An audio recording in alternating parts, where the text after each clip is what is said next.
الحمد لله الذي فضل سيدنا ونبينا وحبيبنا صلى الله تعالى عليه وسلم على العالمين جميعا، وأقامه يوم القيامة للمذنبين المتلغفين الخطائين الهالكين شفيعا. أشهد أن لا إله إلا الله وحده لا شريك له، لا ضد له لا ند له لا مثل له لا مثال له.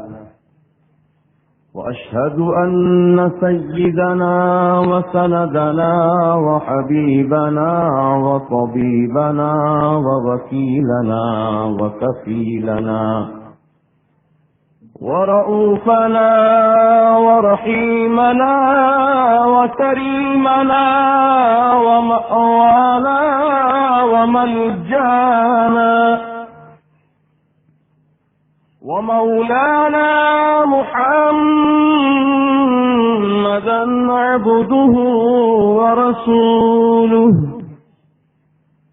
صلى الله تعالى عليه وعلى آله وأصحابه وعلى أتباعه وعلى أتقيائه،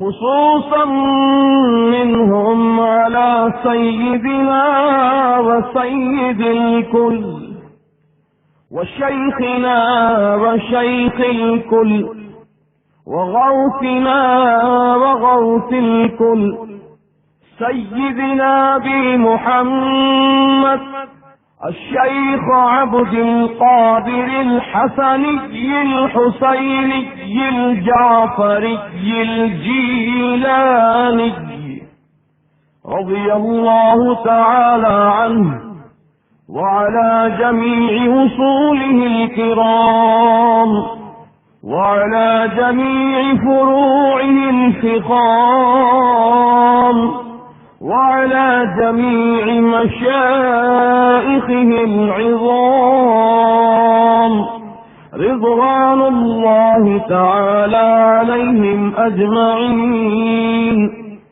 أما بعد،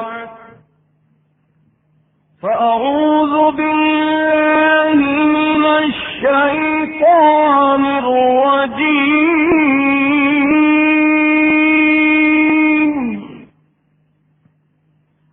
بسم الله الرحمن الرحيم.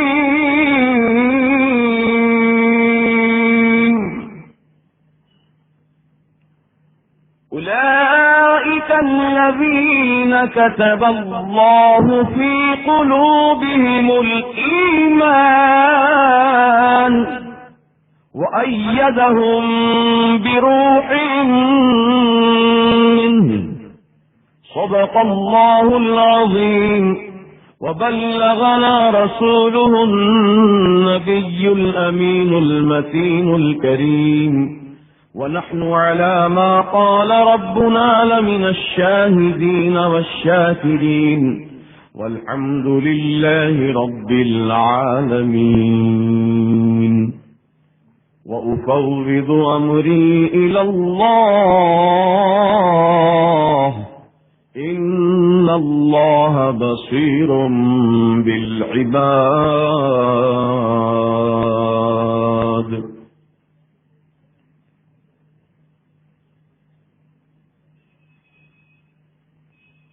معزز علماء باوقار، تنظیم رضائے مصطفیٰ کے جمیع عہدیدار و اراکین،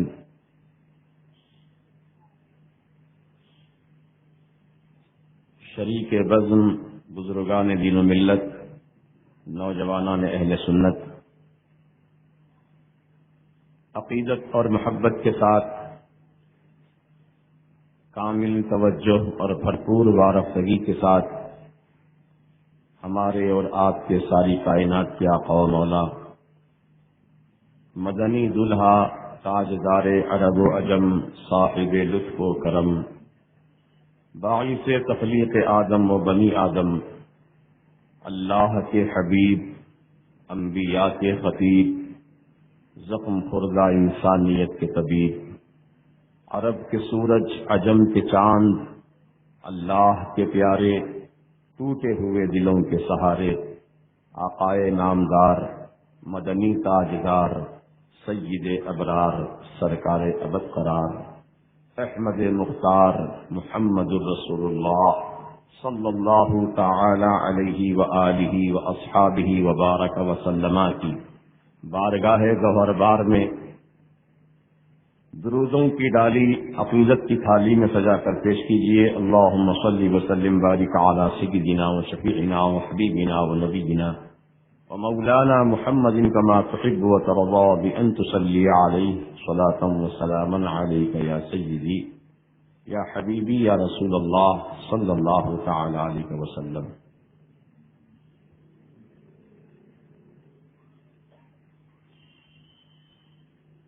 آج کے اس جلسے کا عنوان تحفظ عقائد اہل سنت اور تعارف اعلی حضرت۔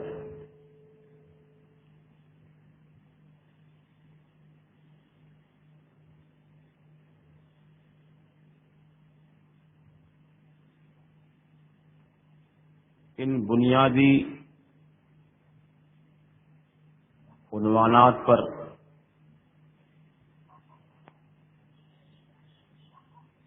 کچھ عرض کرنا چاہتا ہوں۔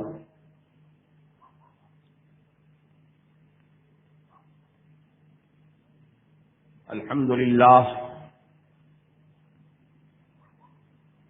اہل سنت و جماعت یہ رسول پاک صلی اللہ علیہ وسلم کے زمانے سے چلی آ رہی ہے۔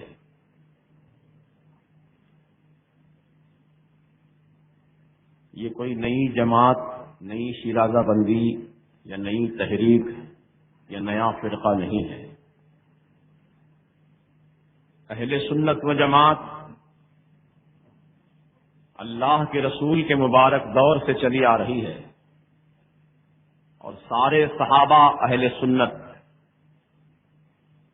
سارے تابعین، تبع تابعین، ائمہ، مجتہدین، محدثین، مفسرین، جمیع اولیاء کرام، ان سبوں کا تعلق اہل سنت و جماعت سے ہے۔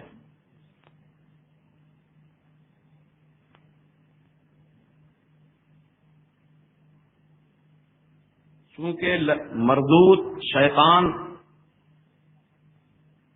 جب جنت سے نکالا گیا تو اس نے چیلنج کیا،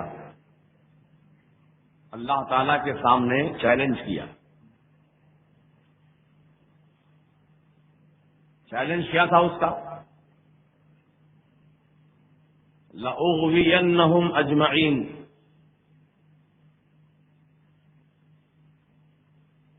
اے اللہ تیرے عزت و جلال کی قسم، میں اولاد آدم کا اغوا کروں گا، ان کو گمراہ کروں گا۔ یہ آدم کی وجہ سے میں جنت سے نکالا جا رہا ہوں۔ آدم کو سجدہ نہ کیا، اسی وجہ سے جنت سے نکالا گیا۔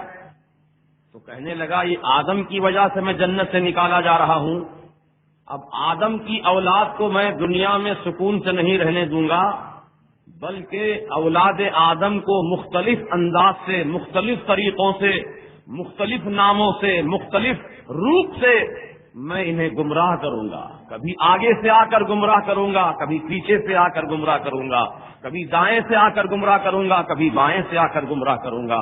بہرحال شیطان نے گمراہ کرنے کا اللہ کی بارگاہ میں اعلان کیا، تو اللہ رب العزت کی رحمت کو جوش آیا۔ اس رب قدیر نے اپنی رحمت کاملہ اور قدرت کاملہ کے صدقے میں انبیاء، مرسلین کا سلسلہ اس دنیا میں جاری فرمایا۔ حضرت آدم سے لے کر ہمارے آقا و مولا تک جتنے بھی نبی اور رسول تشریف لائے ان سب نبیوں اور رسولوں پر ہمارا ایمان، وہ سب اللہ کے برحق نبی ہیں، برحق رسول ہیں، اور اس سارے کے سارے نبیوں اور رسولوں نے اپنے اپنے زمانے میں اپنی اپنی قوم اور اپنی اپنی امت کے درمیان اللہ وحدہ لا شریک کی عبادت کا پیغام دیا اور اپنی نبوت و رسالت کا ان کے سامنے اعلان کیا اور اللہ کے پیغامات اور احکامات ان تک پہنچائے اور شیطان کے مکر و فریب سے ان کو بچایا۔ جن کی قسمت میں ایمان تھا، جن کو اللہ تعالی ہدایت دینا چاہا، اپنے نبیوں کے ذریعے ہدایت دیا، رسولوں کے ذریعے ہدایت دیا۔ اب چونکہ ہمارے آقا خاتم النبیین کی حیثیت سے دنیا میں تشریف لائے، اب قیامت تک کوئی نیا نبی، کوئی نیا رسول دنیا میں آنے والا نہیں ہے۔ ہمارے آقا ہی سب سے آخری نبی ہیں، اللہ کے آخری رسول ہیں۔ آپ پر نبوت کا دروازہ بند ہو چکا، رسالت کا سلسلہ آپ ہی پر ختم ہو چکا۔ اب قیامت تک کوئی نیا نبی، کوئی نیا رسول آنے والا نہیں ہے۔ اب چاہے قادیان کی سرزمین سے غلام احمد قادیانی نبوت کا دعویٰ کرے، لیکن ایمان والے اس دعوے کو جھوٹا مانیں گے، کیونکہ وہ شیطان ہے اور وہ شیطان ہی گمراہ کرنے کا اعلان کیا تھا اللہ کی بارگاہ میں۔ تو غلام احمد قادیانی نے نبوت کا دعویٰ کیا کہ میں اللہ کا نبی ہوں اور اللہ کی وحی مجھ پر آتی ہے۔ عزیزان محترم، الحمدللہ ثم الحمدللہ امت مسلمہ کا ایک بڑا طبقہ اس کے مکر اور فریب سے محفوظ رہا ہے۔ یہ اولیاء کرام کا صدقہ ہے اور مجددین اعظام کا صدقہ ہے اور علماء اہل سنت و جماعت کی کاوشوں کا صدقہ ہے، جو اس کے مکر و فریب سے امت مسلمہ کا ایک بڑا طبقہ محفوظ و مامون ہے۔ عزیزان محترم، تو یہ دور جو چل رہا ہے یہ فتنوں کا دور ہے، یہ فتنوں کا دور ہے، اور نئے نئے انداز سے، نت نئے طریقوں سے آپ کے سامنے نئے نئے عنوان لے کر آتے ہیں تاکہ امت مسلمہ کو کسی بھی انداز سے گمراہ کیا جا سکے۔ مثال کے طور پر ابھی تازہ ترین واقعہ آپ ہی کے محلے کا، جماعت اسلامی ہند، یہ نام ہمارے لیے کوئی نیا نہیں ہے۔ الحمدللہ مسلمانوں کی اکثریت جماعت اسلامی کو خوب اچھی طرح جانتی ہے کہ کیا ان کے عقائد ہیں، کیا ان کے نظریات ہیں، کیا ان کا مشن ہے۔ مختصراً عرض کر دوں، یہ جماعت اسلامی کے بانی مولوی ابو الاعلی مودودی، مولوی ابو الاعلی مودودی نے جماعت اسلامی کی بنیاد رکھی۔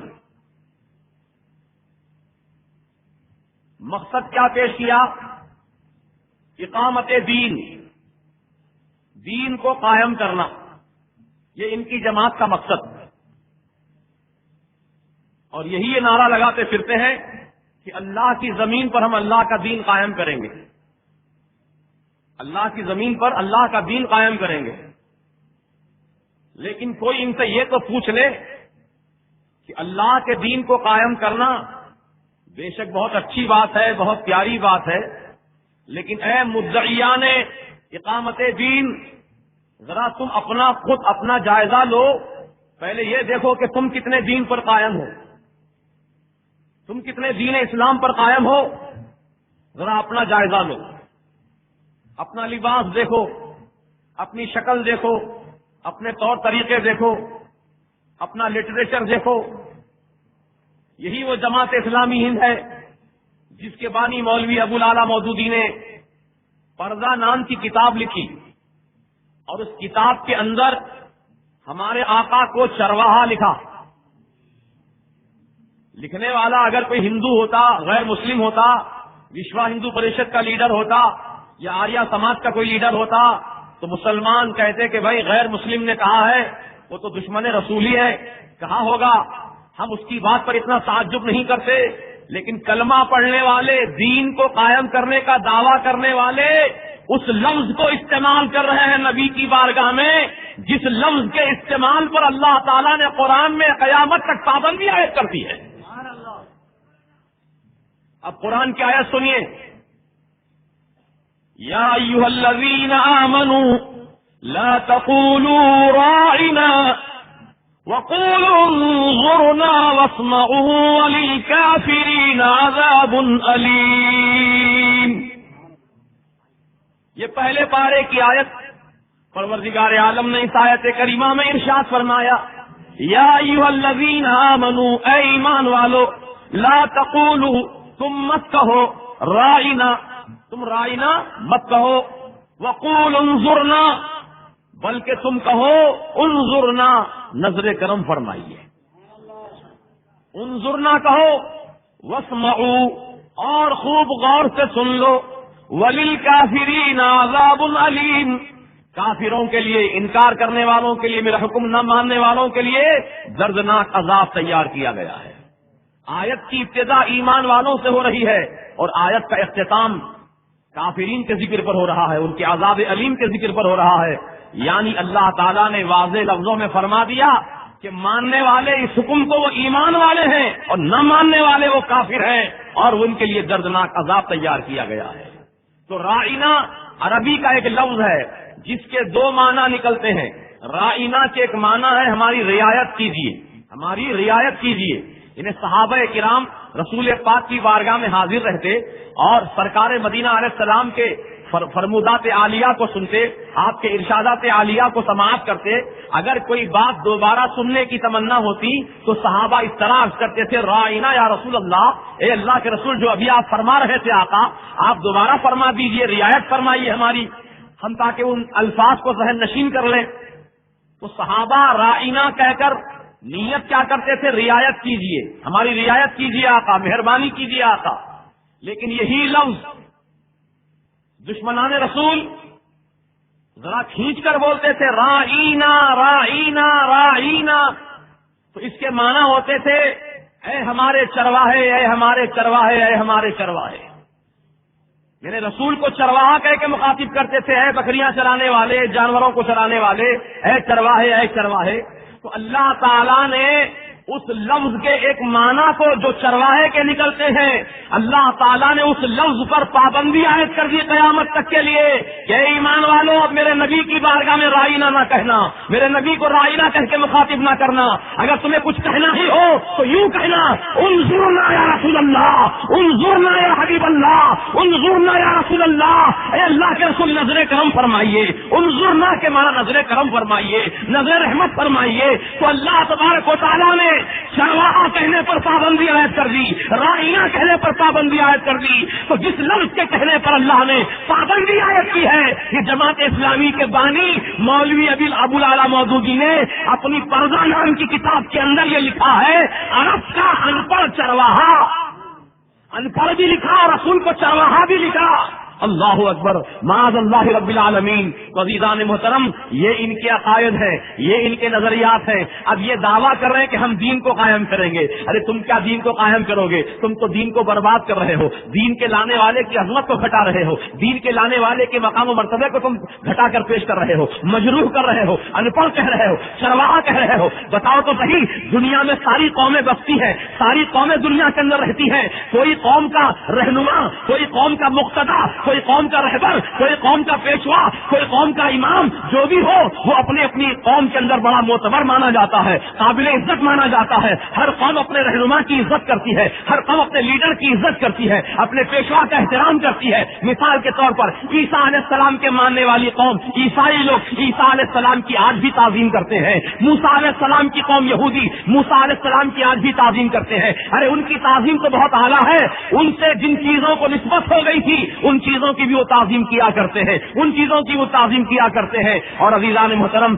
غیر مسلموں کو دیکھ لو کہ وہ رام چندر جی کے ماننے والے ہیں، ان کو اپنا پیشوا مانتے ہیں، اور غیر مسلم لوگ اپنے پیشوا کی بڑی عزت کرتے ہیں، احترام کرتے ہیں، بڑی محبت کا اظہار کرتے ہیں. لیکن یہ مسلمان قوم کو کیا ہو گیا؟ اپنے آقا و مولا، جس کے صدقے میں عیسیٰ کو نبوت ملی، جس کے صدقے میں موسیٰ کو نبوت ملی، جس کے صدقے میں ساری کائنات پیدا کی گئی، یہ زمین بنی تو اسی رسول کے صدقے میں پیدا کی گئی، یہ آسمان پیدا کیا گیا تو اسی رسول کے صدقے میں پیدا کیا گیا، یہ چاند و سورج کی نورانی قندیلیں روشن کی گئی تو اسی رسول کے صدقے میں پیدا کی گئی، یہ ساری کائنات کی بہار اسی رسول معظم کے صدقے میں پیدا کی گئی ہے. تو پھر مسلمانوں کو چاہیے تھا کہ اپنے آقا کی اپنے جان سے زیادہ عزت کرتے، ہر شے سے زیادہ تعظیم کرتے، ہر شے سے زیادہ اپنے آقا سے محبت رکھتے. یہ ایمان کا تقاضا تھا، یہ ایمان کا لازمہ تھا. لیکن ان لوگوں نے نام اسلام کا لیا اور کام یہود و نصارہ والا کیا، کام یہود و نصارہ والا کیا. یعنی یہود و نصارہ ہمارے آقا سے دشمنی رکھتے ہیں، لہذا انہوں نے دشمنی کر کے اپنے آپ کو ظاہر کر دیا کہ ہم کو تم مسلمان مت سمجھو، ہمارا تعلق تو یہود و نصارہ سے ہے. کیونکہ نبی کی شان میں توہین کرنا، نبی کی بے عزتی کرنا، یہ یہودیوں کا کام تھا، نصرانیوں کا کام تھا، یہ دشمنان رسول کا کام تھا، یہ مسلمانوں کا کام نہیں ہو سکتا. تو میں کہنا چاہتا ہوں، ببانگے دہل کہنا چاہتا ہوں کہ جو رسول پاک علیہ السلام کی شان میں گستاخی کرتا ہے، ان کو ان پڑھ چرواہا لکھتا ہے، قسم خدا کی ہماری نظر میں وہ مسلمان نہیں ہو سکتا جو رسول پاک کی شان میں بے ادبی کرے، رسول پاک کی شان میں گستاخی کرے. گستاخ رسول مسلمان نہیں ہو سکتا. اور جو مسلمان ہوتا ہے، جو مومن ہوتا ہے، وہ نبی کی بارگاہ میں گستاخی نہیں کر سکتا، وہ نبی کی شان میں توہین نہیں کر سکتا. وہ تو اپنے آقا کو اپنی جان سے زیادہ چاہتا ہے، اپنے آقا کو اپنے جان سے زیادہ محبوب رکھتا ہے. عزیزان محترم، آپ نے دیکھا ہوگا کہ سلمان رشدی نے جب لکھا شیطانی کلمات نام کی کتاب لکھا تو پوری دنیا کے اندر احتجاج ہوا اور کئی جگہ احتجاجی جلسے ہوئے. اور ہمارے شہر حیدرآباد مکہ مسجد میں بھی ہم نے بہت عالیشان پیمانے پر احتجاجی جلسہ سلمان رشدی کے خلاف عظمت مصطفیٰ کے نام سے قائم کیا تھا، جس میں لاکھوں مسلمانوں نے شرکت کی تھی. اور بمبئی کی سرزمین پر کئی ہزار مسلمانوں نے جلوس نکالا تھا، اس کتاب کے خلاف اپنے غم و غصے کا اظہار کیا تھا. تو عزیزان محترم، آپ جانتے ہیں یہ تاریخ میں لکھا ہے، یہ ہندوستان کی تاریخ میں ہے کہ جب ہندوستان کی سرزمین پر، بمبئی کی سرزمین پر نوجوانوں نے جب جلوس نکالا تھا تو پولیس نے ان پر گولیاں ماری تھیں، ان کے سینوں پر گولیاں چلائی تھیں. تو مسلمان جیالے 72 نوجوان، 12 نوجوان شہادت کا جام پیتے ہیں، 12 نوجوان اس جلوس میں شہید ہو جاتے ہیں. کیونکہ ان شہید ہونے والوں کی تمنا جو تھی وہ یہی تھی کہ ہم جو جان دے رہے ہیں دنیا کے لیے نہیں دے رہے ہیں، روپیے پیسے کے لیے نہیں دے رہے ہیں، ہم جان دے رہے ہیں تو اپنے آقا کی محبت میں دے رہے ہیں، ہم جان دے رہے ہیں تو اپنے رسول کی محبت میں دے رہے ہیں، اور دشمن رسول کے خلاف غم و غصے کا اظہار کرتے ہوئے جان دے رہے ہیں. تو یہی مسلمانوں کا عقیدہ ہے کہ گولی لگے گی سینے میں تو روح پہنچے گی مدینے میں.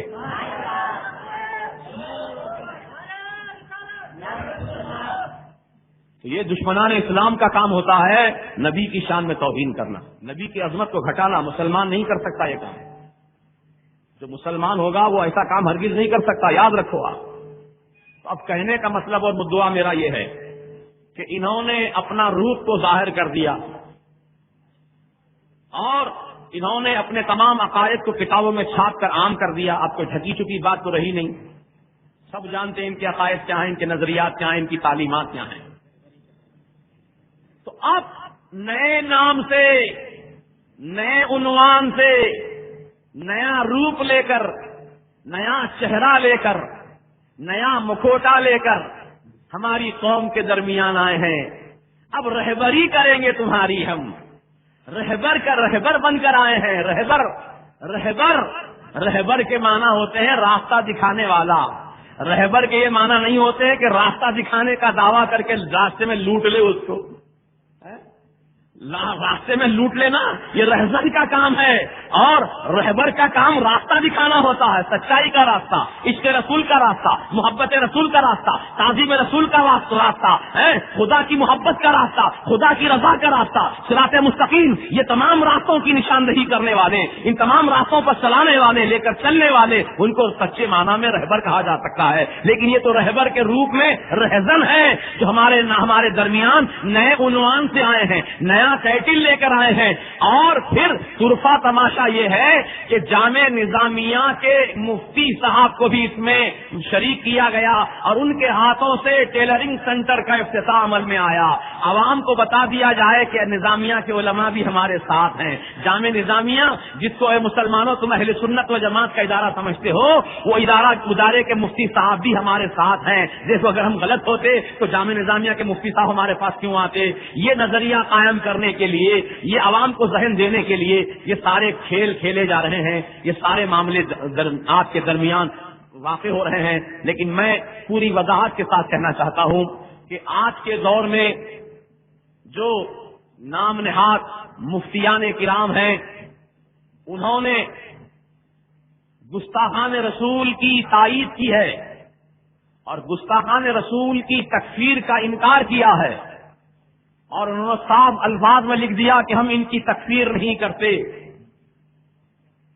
یعنی اشرف علی تھانوی ایک بہت بڑے مولانا گزرے ہیں تبلیغی جماعت کے، انہوں نے انگریزوں کے کہنے پر، برٹش گورنمنٹ کے اشارے پر قرآن کا غلط ترجمہ کیا، حدیث کا غلط مفہوم بیان کیا، دین اسلام کی تعلیمات کو مسخ کر دیا، کتابیں چھاپی، فری تقسیم کی گئیں یا کم قیمت میں اس کو بانٹا گیا.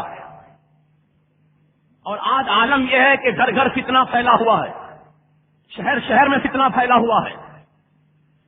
یہ برٹش گورنمنٹ پر بکنے والے، ان کے پیسے پر اپنے ایمان کا سودا کرنے والے، انہوں نے قرآن کا ترجمہ غلط لکھ دیا. چند نمونے پیش کرتا ہوں، سن لو. قرآن کی پہلی آیت بسم اللہ الرحمن الرحیم ہے نا، قرآن یہیں سے آغاز ہو رہا نا بھائی، بسم اللہ الرحمن الرحیم. اب یہ اور بات ہے کہ ہم بسم اللہ پڑھنے سے پہلے اعوذ باللہ پڑھتے ہیں، کیونکہ اللہ کا حکم ہے فَإِذَا قَرَأْتَ الْقُرْآنَ فَاسْتَعِذْ بِاللَّهِ مِنَ الشَّيْطَانِ الرَّجِيمِ. جب تم قرآن پڑھنا چاہو تو اللہ تبارک و تعالیٰ کی پناہ لے لو شیطان مردود کے شر سے، یعنی اللہ کی پناہ میں آ جاؤ، کیونکہ شیطان بھٹکانے کا وعدہ کر کے آیا تھا نا، تم کو گمراہ کر سکتا ہے، اس لیے تم اللہ کی پناہ میں آ جاؤ، پھر قرآن کی تلاوت کرو. تو دوستو اور بزرگوں، تو بسم اللہ الرحمن الرحیم کا انہوں نے ترجمہ یہ لکھا، شروع کرتا ہوں میں اللہ کے نام سے جو بڑا مہربان ہے اور رحم فرمانے والا ہے. شروع کرتا ہوں میں اللہ کے نام سے. دعویٰ کچھ اور ہو رہا ہے اور عمل کچھ اور ہو رہا ہے. اب الفاظ سے آپ غور کیجئے. شروع کرتا ہوں میں، تو کہاں سے شروع کر رہے ہیں؟ بولیے. شروع کرتا ہوں میں اللہ کے نام سے.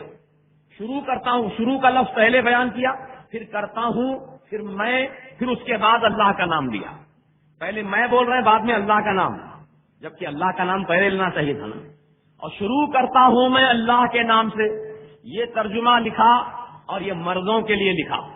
عورت اگر کوئی ترجمہ پڑھنا چاہے اس بسم اللہ شریف کا تو وہ کیا ترجمہ کرے گی؟ کیا عورت بھی یہی پڑھے گی شروع کرتا ہوں میں؟ تمہارا ترجمہ ناقص، ادھورا. شروع کرتا ہوں میں اللہ کے نام سے. کتنی خامیاں اس ترجمے کے اندر، اور یہ خامیاں جان بوجھ کے کی گئی ہیں عوام میں انتشار پھیلانے کے لیے، عورتوں کو ترجمے سے محروم رکھنے کے لیے ایسا ترجمہ رکھا گیا. شروع کرتا ہوں میں اللہ کے نام سے. لیکن اعلیٰ حضرت جن کی یاد میں آج جلسہ منا رہے ہیں، امام اہل سنت امام احمد رضا خان فاضل بریلوی علیہ رحمت و رضوان نے بسم اللہ شریف کا ترجمہ اس طرح لکھا، اللہ کے نام سے شروع. بولیے سب سے پہلے کس کا نام ہے؟ اللہ ہی کا نام ہے. جو دعویٰ ہے ثبوت بھی وہی ہے، دعویٰ دلیل کے ساتھ ہے. اللہ کے نام سے شروع. نہ کرتا ہوں لکھا آپ نے، نہ کرتی ہوں لکھا، نہ کرتے ہیں لکھا، کیونکہ ترجمہ کرنے والے تین حیثیت کے لوگ ہیں. ایک مرد آدمی ہے، وہ پڑھے گا کرتا ہوں. عورت کرتی ہوں. اور جو عورت نہ ہو، مرد بھی نہ ہو، وہ کیا کرے گا؟ کرتے ہیں تو ان کا ترجمہ صرف مردوں کے لیے ہے. شروع کرتا ہوں میں اللہ کے نام سے، مرد حضرات پڑھ لیں، عورت نہ پڑھے اور درمیان والا نہ پڑھے. لیکن اعلیٰ حضرت کا ترجمہ دیکھو کہ کتنی نفاست ہے اس ترجمے کے اندر. آپ نے یہ فرمایا اللہ کے نام سے شروع جو بڑا مہربان رحم والا، جو بڑا مہربان رحم والا. اب شروع اللہ کے نام سے شروع. اب مرد آدمی پڑھے تو اس کے لیے سوٹیبل، عورت پڑھے تو اس کے لیے سوٹیبل، اور دونوں کے درمیان والا پڑھے تو اس کے لیے سوٹیبل. یعنی جو چاہے پڑھ سکتا ہے ترجمہ. اللہ کے نام سے شروع جو بڑا مہربان رحم والا، اللہ کے نام سے شروع. عزیزان محترم، یہ اللہ کے نام سے شروع کا ترجمہ ہے. یہ پروردگار عالم کے کلام کا ترجمہ ہے کہ جس کے اندر جو ہے ان لوگوں نے ڈنڈی ماری ہے، لیکن اعلیٰ حضرت نے اس کو کلیئر ترجمہ کر کے ہمارے ایمان کو دلا بخش دی ہے. اب ایک ترجمہ اور سن لیجئے لگے ہاتھ. سورہ فاتحہ کی آیت ہے اہدنا الصراط المستقیم. اے اللہ ہمیں سیدھی راہ دکھا، اے اللہ ہمیں سیدھی راہ دکھا. یہ ترجمہ انہی لوگوں کا ہے، وہ گروپ والوں کا، ہاں رہبر والوں کا. کیا ترجمہ؟ اے اللہ ہم کو سیدھی راہ دکھا. یعنی مطلب یہ ہوا کہ اب تک یہ راستہ دیکھے نہیں ہے، اس لیے کہہ رہے دکھا دکھا. لیکن اعلیٰ حضرت نے اس کا ترجمہ فرمایا اہدنا الصراط المستقیم. اے اللہ ہمیں سیدھی راہ چلا، سیدھی راہ چلا. مولا راستہ تو تیرے نبی نے دکھا دیا، راستہ صدیق اکبر نے دکھا دیا، راستہ سیدنا عمر فاروق نے دکھا دیا، راستہ سیدنا عثمان غنی نے دکھا دیا، راستہ سیدنا مولا علی مشکل کشا نے دکھا دیا، راستہ سیدنا امام حسن مجتبیٰ نے دکھا دیا، راستہ سیدنا امام حسین شہید کربلا نے دکھا دیا، راستہ 1,24,000 صحابہ نے دکھا دیا، راستہ غوث پاک نے دکھا دیا، راستہ خواجہ غریب نواز نے دکھا دیا، راستہ بابا شرف الدین نے دکھا دیا، راستہ یوسفین شریفین نے دکھا دیا، راستہ تمام اولیاء اللہ نے ہم کو دکھا دیا، علماء اہل سنت نے ہم کو دکھا دیا. بڑا راستہ تو دکھا دیا گیا ہے، لیکن چلنے کی طاقت ہمارے اندر نہیں ہے، چلنے کی صلاحیت ہمارے اندر نہیں ہے. جب تک تو نہیں چاہے گا ہم کیسے چل پائیں گے؟ جب تک تیرا کرم نہیں ہوگا اس وقت تک ہم کیسے چل پائیں گے؟ اے اللہ ہمیں تو سیدھی راہ چلا، سیدھی راہ چلا. تیرا فضل ہو جائے گا تو ہم چلنے والے ہو جائیں گے، تیرا کرم ہو جائے گا تو ہم چلنے والے ہو جائیں گے. یہ ہے اعلیٰ حضرت کا ترجمہ کہ ہم کو سیدھی راہ چلا، اور ان کا ترجمہ ہے سیدھی راہ دکھا. اس لیے وہ اب تک بھٹک رہے ہیں، راستہ ہی نہیں دیکھے بیچارے، اس لیے بھٹک رہے ہیں گلی گلی کوچا کوچا ڈگر ڈگر نگر نگر. الحمدللہ ہم سنی جماعت کے مسلمان راستہ دیکھے والے ہیں. الحمدللہ اب چلنے کی اللہ کی بارگاہ میں معروضہ کر رہے ہیں. مولا تو ہم کو چلاتا رہے صراط مستقیم پر، مولا ہم کو صراط مستقیم پر چلاتا رہے. مولا تیرا فضل و کرم ہمارے شامل حال رہے گا تو ہم گناہگار صراط مستقیم پر چلتے رہیں گے. اور ہمیشہ مولا ہم کو صراط مستقیم پر چلاتا ہی رہے. جب تک یہ جسم میں جان باقی ہے صراط مستقیم پر چلاتا رہے. جب تک یہ سانس کا تار باقی ہے ہم کو صراط مستقیم پر چلاتا رہے. تو اللہ کی بارگاہ میں ہم یہی عرض کرتے ہیں مولا ہم کو صراط مستقیم پر چلا. اب اور آگے بڑھیے.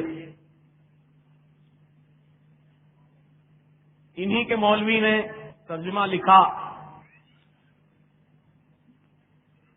وَلَمَّا يَعْلَمِ اللَّهُ الَّذِينَ جَاهَدُوا. میں اس کا ترجمہ کرنے سے پہلے آپ سے سوال کرنا چاہتا ہوں، آپ سوچ سمجھ کر جواب دیجیے. یہ بتائیے آپ کہ اللہ تعالی عالم الغیب والشہادہ ہے؟ بولو ہے نا؟ الحمدللہ اللہ تعالی ہر غیب و ظاہر کا جاننے والا ہے. اللہ کے علم سے کوئی چیز بھی باہر نہیں. اللہ سب جانتا ہے. میرے دل میں کیا چھپا ہوا اس کو بھی جانتا، آپ کے سینے میں کیا چھپا ہوا اس کو بھی جانتا ہے. رات کی اندھیری میں کالے پہاڑ پر کالی چونٹی بھی چلتی ہے تو اللہ اس کو بھی جانتا ہے. بولو جانتا ہے کہ نہیں جانتا ہے؟ جانتا ہے. ماں کے پیٹ میں بچہ ہے کہ بچی، اللہ اس کو بھی جانتا ہے. کس کے سینے میں کیا بھید چھپا ہوا ہے اللہ اس کو بھی جانتا ہے. عالم الغیب والشہادہ اس کی شان ہے. انک انت علام الغیوب اس کی عظمت ہے. یعنی پروردگار عالم زبردست غیب کا جاننے والا ہے. اس کے علم سے کوئی چیز چھپی ہوئی نہیں ہے، کوئی چیز باہر نہیں ہے. ذرے ذرے کو جانتا ہے، پتے پتے کو جانتا ہے، ہر انسان کو جانتا ہے، ہر بشر کو جانتا ہے، ہر جانور کو جانتا ہے، ہر چرند پرند کو جانتا ہے. اللہ تعالیٰ ہر چیز کا جاننے والا ہے. لیکن اب ان کے مولویوں نے، یہی رہبر والوں کے مولویوں نے ترجمہ لکھا وَلَمَّا يَعْلَمِ اللَّهُ الَّذِينَ جَاهَدُوا. اور اللہ تعالیٰ ابھی مجاہدین کو جانا نہیں. نہیں جانا ابھی. اور ایک انہی کے مولویوں کو گروپ میں سے لکھا اللہ نے ابھی معلوم نہیں کیا, ابھی معلوم نہیں کیا تم میں مجاہدین کون ہے. اللہ معلوم نہیں کیا, کس سے معلوم کرتا اللہ؟ اللہ کوئی بتانے والا ہے, اللہ تعالیٰ کوئی سکھانے والا ہے.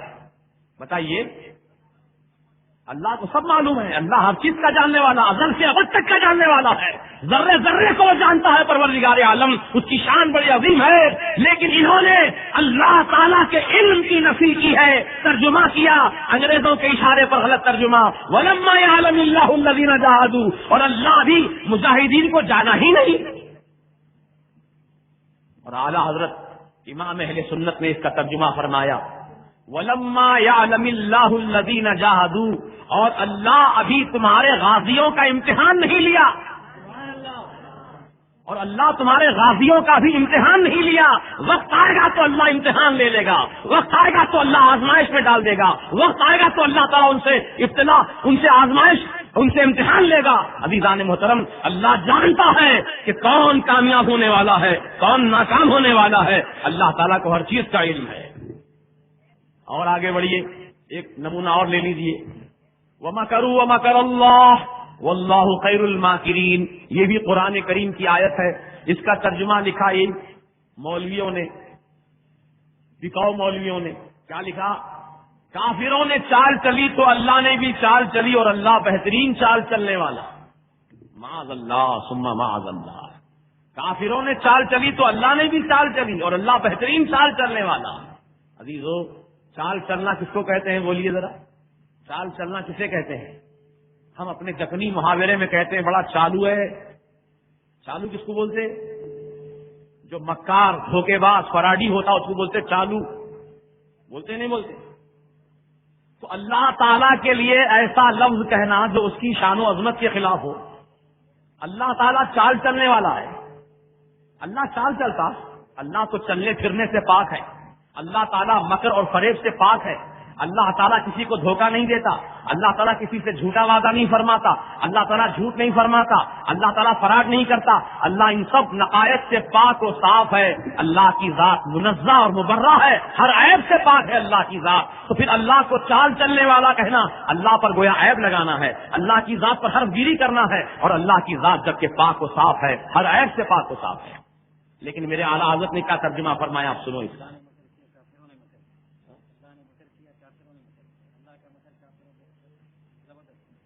ہاں, ایک ترجمہ اور ہے ان کا کہ کافروں نے مکر کیا تو اللہ نے بھی مکر کیا, اور کافروں کا مکر اللہ کے مکر سے کہیں زیادہ بڑھ کر ہے. عزیزان محترم, یہ اللہ تعالیٰ کے مکر کو چھوٹا کہہ رہے ہیں اور کافر کے مکر کو بڑا کہہ رہے ہیں. یہ اللہ تبارک و تعالیٰ کی شان میں نہ جانے کیسے کیسے انداز سے گستاخیاں انہوں نے لکھی ہے. لیکن میرے اعلیٰ حضرت کی علمیت پر قربان جائیے, ان کے صحیح ترجمے پر قربان جائیے. میرے اعلیٰ حضرت نے کیا ترجمہ فرمایا, وَمَكَرُوا وَمَكَرَ اللَّهُ, اور کافروں نے فریب دینا چاہا, کافروں نے فریب دینا چاہا. وَمَكَرَ اللَّهُ, اور اللہ تعالیٰ نے خفیہ تدبیر کی. وَاللَّهُ خَيْرُ الْمَاكِرِينَ, اور اللہ تعالیٰ بہترین خفیہ تدبیر کرنے والا. کتنا پاکیزہ ترجمہ, ایمان افروز ترجمہ ہے.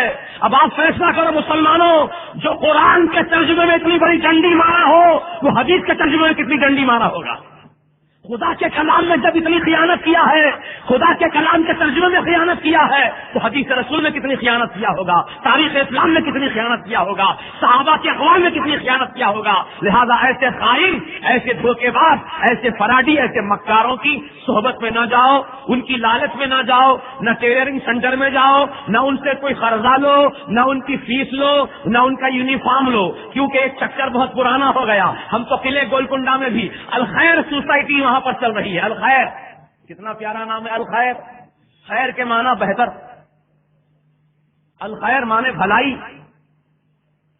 بھلائی کے نام پر گمراہی. راشن تقسیم ہو رہا گھر گھر, بیوہ عورتوں کو سلائی مشین فری تقسیم کی جا رہی ہے, غریب نوجوانوں کو روزگار سے لگایا جا رہا ہے. بظاہر دیکھنے میں بہت اچھا کام نظر آتا ہے, لیکن عزیزو, یہ روپیہ پیسہ دے کر آپ کو کاروبار لگانے والا ایسے ہی بیوقوف نہیں ہے جو آپ کو روپیہ پیسہ دے کر کاروبار لگا کے دے رہا ہے. اس کے پیچھے بہت بڑا راز ہے, بہت بڑا مطلب ہے. وہ چاہتا ہے کہ روپیہ پیسے سے آپ کو خرید لیا جائے اور خرید کر پھر آپ سے وہ کام لیا جائے جو کام جو ہے گمراہی کا کام ہے, جو بدعقیدگی کا کام ہے, وہ کام سے لینا چاہتا ہے. لہذا مسلمانوں, آپ بھوکا رہنا پسند کرو, بھوکے رہنا پسند کرو, لیکن اپنے ایمان کا سودا مت کرو, اپنے عقیدے کا سودا مت کرو. اعلیٰ حضرت امام اہل سنت مجدد دین و ملت امام احمد رضا خان فاضل بریلوی علیہ رحمت و رضوان نے جو تعلیمات آپ نے پیش کی, جو تمام حقائق کا آپ نے اظہار کیا, ان تمام باتوں کی طرف بھی انشاءاللہ میں ضمناً توجہ آپ کی لے جاؤں گا. لیکن اب فی الوقت اتنا سنتے چلیے کہ ان لوگوں نے قرآن کے ترجمے میں کتنی بڑی خیانت کی ہے, کس کس انداز سے گمراہی کا ترجمہ پیش کیا ہے. اور ایک نمونہ سن لیجئے. یہ تو اللہ کی شان کی بات تھی, اب رسول کی عظمت و شان کے متعلق ان کا کیا خیال ہے, کیا ان کا عقیدہ ہے. سورہ فتح 26واں پارہ, انا فتحنا لک فتحا مبینا لیغفر لک اللہ ما تقدم من ذنبک وما تأخر. اس کا ترجمہ انہی کے مولویوں نے لکھا ہے, اے محمد ہم نے آپ کو کھلم کھلا فتح دی تاکہ اللہ آپ کے اگلے پچھلے گناہ بخشے, آپ کے اگلے پچھلے گناہ اللہ بخشے. یعنی رسول پاک علیہ السلام گناہگار ہیں, معاذ اللہ ثم معاذ اللہ, اور رسول پاک علیہ السلام کے گناہ اللہ معاف کر دیا. رسول کیا گناہگار ہو سکتے ہیں؟ ہرگز نہیں. وہ تو گناہگاروں کو گناہوں کے راستے سے نکال کر نیکیوں کے راستے پر چلانے کے لیے آتے ہیں. خود آقا نے اپنی زبان پاک سے ارشاد فرمایا, غریب تھا کہ تم جہنم کے ایندھن میں گر پڑتے, میں تمہاری کمر بند کو پکڑ کر کھینچتا ہوں اپنی طرف تاکہ تم جنت کی بہاروں میں چلے جاؤ. رسول پاک علیہ السلام ہم کو جہنم میں گرنے سے بچانے کے لیے آئے ہیں, جہنم میں ڈھکیلنے کے لیے نہیں, جہنم سے بچانے کے لیے آئے ہیں اور جنت کی بہاروں میں پہنچانے کے لیے آئے ہیں. نبی گناہگار نہیں ہو سکتا, نبی معصوم ہوتے ہیں. بولو, نبی معصوم ہوتے ہیں. معصوم کے معنی ابتدا سے لے کر انتہا تک, آغاز سے لے کر اختتام تک, یعنی محض سے لے کر لحد تک زندگی نبی کی معصوم ہوتی ہے. ہر لمحہ ان کا معصوم ہوتا ہے.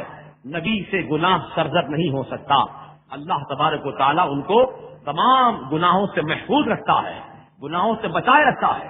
جیسا کہ قرآن پاک میں حضرت بی بی زلیخا کا واقعہ بیان کیا گیا کہ انہوں نے یوسف علیہ السلام کو گناہ پر رغبت دلائی تھی, گناہ پر ابھارا تھا, لیکن یوسف علیہ السلام اکیلے ہونے کے باوجود, کمرے بند ہونے کے باوجود, دروازوں پر تالے لگے ہونے کے باوجود آپ بھاگے جا رہے ہیں, دوڑے جا رہے ہیں. کیوں بھاگے جا رہے ہیں؟ آپ جانتے تھے کہ گناہ عظیم ہے اور اللہ تبارک و تعالیٰ کی بارگاہ میں پناہ لیتے ہیں, مولا اس گناہ سے مجھ کو بچا لے, اس گناہ سے مجھ کو بچا لے. تو اللہ تبارک و تعالیٰ نے اپنے نبی کو بند کمرے کے اندر تنہائی کے عالم میں گناہ پہ محفوظ رکھا.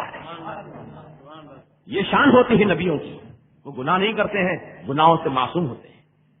لیکن انہوں نے لکھ دیا ہمارے آقا کے متعلق, اے محمد ہم نے آپ کو کھلم کھلا فتح دی تاکہ آپ کے اگلے پچھلے گناہ اللہ معاف کرے. لیکن میرے اعلیٰ حضرت نے کیا ترجمہ کیا, آپ سنو ایمان افروز ترجمہ, انا فتحنا لک فتحا مبینا, بے شک اے حبیب ہم نے تم کو روشن فتح دی, اے حبیب ہم نے تم کو روشن فتح دی.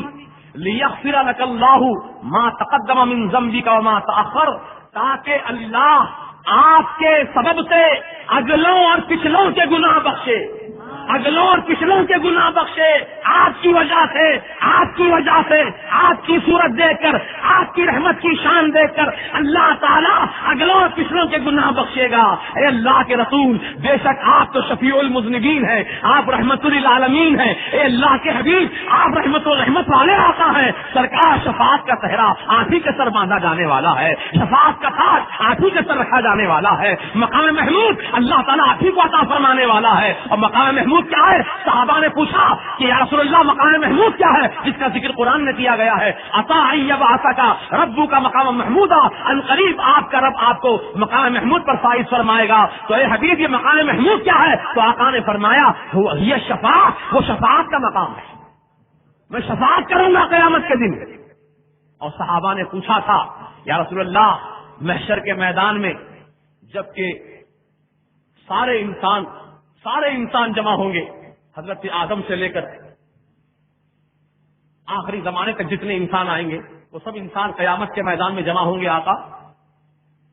کروڑوں اربوں خربوں کی تعداد میں انسان ہوں گے. سرکار ہم آپ کو کہاں ڈھونڈیں اس بھرے مجمع میں؟ اس مجمع میں ہم کہاں تلاش کریں آپ کو؟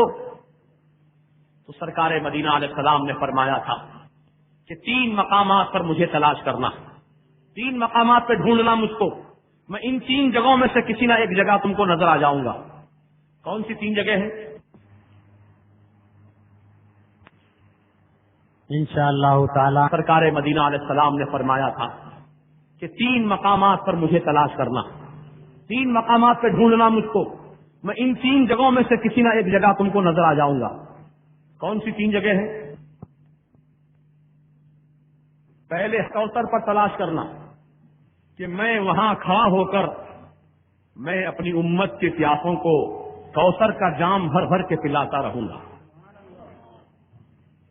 العطش العطش کی سزائیں بلند ہوں گی. پیاس پیاس. دیکھو اب گرمی کا موسم چل رہا ہے، دوپہر کے وقت میں آپ کہیں سفر کر رہے ہوں اور پانی آپ کے پاس نہ ہو، حلق سوکھ کر کانٹا ہو گیا ہو اور تھوک بھی کڑوا ہو گیا ہو کہ تھوک نگل کر کے اپنی تھوڑی سی حلق کو تر کر لیں، تھوک بھی نہیں آ رہا ہو. ایسے عالم میں آپ پیاس کی کتنی شدت محسوس کرتے ہیں اور کتنا آپ کو پانی کی تلاش ہوتی ہے اور کس کس انداز سے آپ پانی ڈھونڈتے ہیں، اور اگر نظر نہ آئے تو خرید کر پینے کی کوشش کرتے ہیں. لیکن قیامت کا دن ہوگا، ہولناک دن ہوگا، محشر کا میدان ہوگا اور پسینے کا دریا بہتا ہوگا. وہاں پر سورج سوا نیزے کی بلندی پر اتر آئے گا، زمین انگار کی طرح تانبے کی طرح سرخ ہو جائے گی اور اللہ کا قہر برستا ہوگا. ایسے عالم میں زبانیں باہر نکل رہی ہوں گی. ماں اپنے اکلوتے بچے کو بھول جائے گی، بھائی بھائی کو بھول جائے گا، شوہر بیوی کو بھول جائے گا، بیوی شوہر کو بھول جائے گی. کسی کی کسی کو فکر نہ ہوگی، سب کو اپنی اپنی جان بچانے کی فکر ہوگی. ایسے عالم میں سرکار مدینہ رحمت والے سرکار اپنے مبارک ہاتھوں سے کوثر کا جام بھر بھر کے عطا فرمائیں گے. تو عزیزو، رسول پاک علیہ السلام نے فرمایا پہلے مجھے حوض کوثر پر تلاش کرنا. اس کے بعد پلے صراط پر جب میری امت پلے صراط سے گزرے گی تو میں پلے صراط کے کنارے کھڑا ہو کر رب کی بارگاہ میں عرض کر رہا ہوں گا، رب سلم امتی، رب سلم امتی، رب سلم امتی. اے اللہ میری امت کو اس پلے صراط سے سلامتی کے ساتھ گزار دینا، سلامتی کے ساتھ گزار دینا، سلامتی کے ساتھ گزار دینا. اور جبریل امین سدرہ نشین اپنا نورانی پر پلے صراط پر بچھائیں گے اس امت کے لیے، اور یہ امت محمدیہ سیدنا جبرائیل علیہ السلام کے نورانی پر کے اوپر سے چلتی ہوئی چلی جائے گی. یہ مقام سرکار کے صدقے میں ہم کو ملا ہے. اور حضور نے فرمایا میزان عمل کے پاس مجھے تلاش کرنا، جہاں نیکیاں اور گناہ تولے جا رہے ہوں گے ترازو میں، اس ترازو کے پاس مجھے تلاش کرنا. وہ ترازو کیسی ہوگی؟ کوئی بنیے کی ترازو نہیں ہوگی، چھٹاک 2 چھٹاک، کلو 2 کلو تو تولنے کی ترازو. وہ ترازو کے متعلق تفسیر میں آیا ہے کہ وہ ترازو کا ایک ایک پلڑا اتنا بڑا، اتنا بھاری بھرکم ہوگا کہ ترازو کے ایک پلڑے میں اگر 7 آسمان اور 7 زمین رکھ دیے جائیں تو ایسے معلوم ہوگا کہ 7 روپے کے سکے رکھے ہوئے ہیں. وہ ترازو کے پلڑے میں 7 زمین 7 آسمان ایسے معلوم ہوں گے کہ 7 سکے پڑے ہوئے ہیں. اللہ، وہ ترازو اتنی بڑی ہوگی ترازو. اور حضور کیا کر رہے ہوں گے؟ اپنی امت کی بخشش کا سامان کر رہے ہوں گے. ایک امتی کے گناہ بہت زیادہ ہوں گے، نیکیاں بہت کم ہوں گی. آقا فوراً اپنی جیب سے پرچی نکالیں گے، ایک کاغذ نکالیں گے اور نیکیوں والے پلڑے میں رکھ دیں گے. امتی دیکھے گا کہ سرکار مدینہ علیہ الصلوۃ والسلام جس امت کے نیکیوں والے پلڑے میں وہ کاغذ کا ٹکڑا آپ رکھیں گے تو نیکیوں کا پلڑا بھاری بھرکم ہو جائے گا، وزنی ہو جائے گا. وہ امتی عرض کرے گا یا رسول اللہ آخر یہ کاغذ میں ہے کیا چیز جو میری نیکیوں کا پلڑے کو اتنا وزنی بنا ڈالی؟ تو میرے آقا فرماتے ہیں یاد کر دنیا میں تو نے اس کاغذ کے اوپر مجھ پر ایک مرتبہ درود شریف لکھا تھا، درود شریف تو نے لکھا تھا اس کاغذ کے اوپر، یہ وہی کاغذ ہے جو آج تیری نجات کا ذریعہ بن رہا ہے. اللہ، ہمارے آقا تو رحمت والے سرکار، وہ شفاعت والے آقا، وہ شفاعت کا تاج انہیں کے سر باندھا گیا ہے. تو ایسے نبی کے متعلق کہنا کہ نبی کے اگلے پچھلے گناہ بخش دیے، بلکہ نہیں، بلکہ اللہ تعالیٰ اپنے نبی کی صورت سے، اپنے نبی کی وجہ سے امت کے گناہ بخشے گا، امت کے گناہ معاف فرمائے گا، یہ مراد ہے وہاں۔ اور سورہ ضحیٰ کی ایک آیت کا ترجمہ بھی سن لیجئے، وَوَجَدَكَ ضَالًّا فَهَدَىٰ، یہ سورہ ضحیٰ کی آیت۔ اس آیت کا ترجمہ یہی رہبر والے مولویوں نے لکھا ہے، اے محمد ہم نے تم کو شریعت سے بے خبر پایا سو ہدایت کا راستہ دکھا دیا، معاذ اللہ ثم معاذ اللہ، ہم نے تم کو بھٹکتا پھرتا پایا تو ہدایت دے دی۔ کسی نے لکھا اے محمد ہم نے تم کو گمراہ پایا تو تم کو راستہ ہدایت کا دے دیا۔ نہ حضور کبھی گمراہ ہوئے، نہ کبھی بھٹکتے پھرے، نہ کبھی شریعت سے بے خبر ہوئے، بلکہ میرے آقا تو اللہ کی بارگاہ سے ہدایت یافتہ دنیا میں تشریف لائے ہیں۔ ثبوت قرآن سے میں پیش کرنا چاہتا ہوں، اللہ پاک نے فرمایا هو الذی ارسل رسولہ بالہدی ودین الحق، اللہ کی وہ ذات ہے جس نے اپنے رسول کو دنیا میں بھیجا، ہدایت کے ساتھ بھیجا اور سچے دین کے ساتھ بھیجا۔ ایسا نہیں کہ دنیا میں آنے کے بعد ہدایت دی گئی ہو، ارے دنیا میں آنے سے پہلے ہی وہ ہادی بن کر آ رہے ہیں، وہ داعی اللہ بن کے آ رہے ہیں، سراجا منیرہ بن کے آ رہے ہیں، بشیر و نذیر بن کے آ رہے ہیں۔ یہ اللہ تبارک و تعالیٰ نے اپنے حبیب کو مقام و مرتبہ عطا فرما دیا۔ تو یہ لکھے ہیں ترجمہ اس کا، وَوَجَدَكَ ضَالًّا فَهَدَىٰ، اے محمد ہم نے تم کو گمراہ پایا تو ہدایت دے دی۔ لیکن اعلیٰ حضرت کیا فرماتے ہیں اس آیت کا ترجمہ؟ اعلیٰ حضرت نے لکھا، اے حبیب ہم نے تم کو اپنی محبت میں خود رفتہ پایا تو اپنی طرف راہ دی۔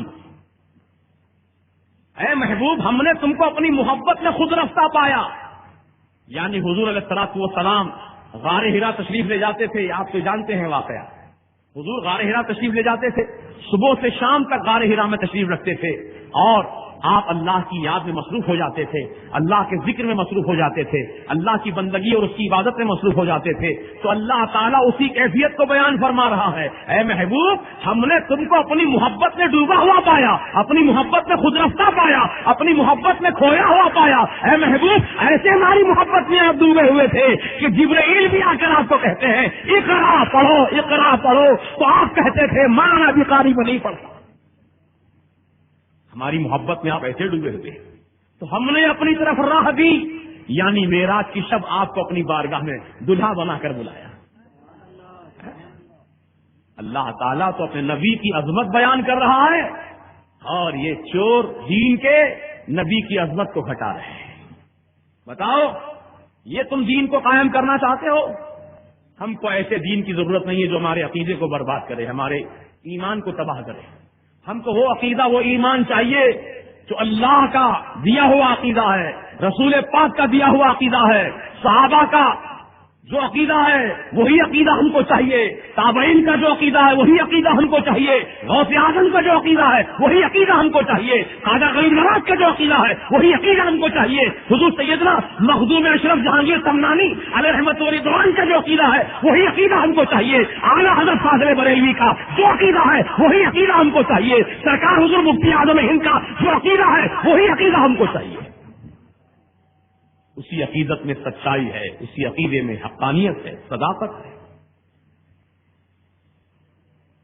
تو یہ ترجمے تھے قرآن کے جو ضمناً میں نے آپ کے سامنے بیان کیے۔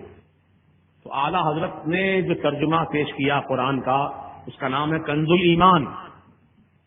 یہ ترجمہ آپ اپنے گھروں میں رکھیے، روز مطالعہ کیجیے اور قرآن کی آیات کی تلاوت بھی کیجیے اور ترجمہ بھی پڑھیے اور تفسیر بھی پڑھیے، اور اگر کوئی بات آپ کی سمجھ میں نہ آئے تو علماء اہل سنت و جماعت سے آپ رابطہ قائم کر کے ان سے سیکھیے، معلومات کیجیے۔ ماشاءاللہ آپ خوش نصیب ہیں کہ آپ کی اس بستی میں، آپ کے اس محلے میں ایک جید ریسرچ اسکالر اور دینی تعلیمات پر عبور رکھنے والے اور خصوصاً اہل سنت و جماعت کے عقائد کی بھرپور ترجمانی کرنے والے آپ کی بستی میں رہتے ہیں۔ میری مراد حضرت مولانا سید معیز الدین اشرفی صاحب جو اسٹیج پر رونق افروز ہیں، یہ آپ ہی کے علاقے میں رہتے ہیں۔ آپ ان سے رابطہ کیجئے، اور بھی دیگر علماء اہل سنت اگر موجود ہوں تو ان سے رابطہ قائم کیجئے اور اپنی معلومات میں اضافہ کیجئے، کیونکہ رب تعالیٰ نے فرمایا فاسألوا اہل الذکر ان کنتم لا تعلمون، پوچھو، سوال کرو جن چیزوں کے بارے میں تم کو علم نہیں ہے۔ تم سوال کرو گے تبھی تو ہم کو معلوم ہوگا تم کیا جاننا چاہتے ہو۔